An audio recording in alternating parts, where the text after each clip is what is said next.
যেখানে বেনি মাধব এবং বাবা লোকনাথ দেখলেই বোঝা যায় যে কত ছোটোকালে খেলা করতেন, সেই বৃক্ষের নিচে আমরা দাঁড়িয়ে আছি।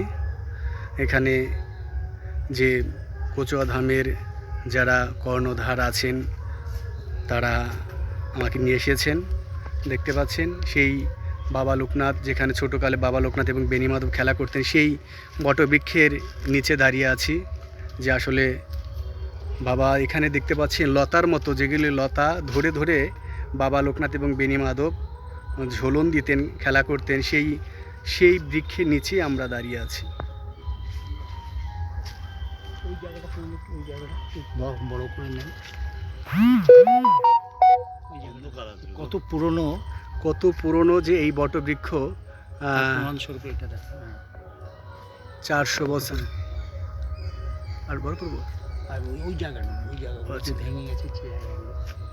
যেখানে 400 বছর একটা বটবৃক্ষ, সেখানেই দাঁড়িয়ে আছি।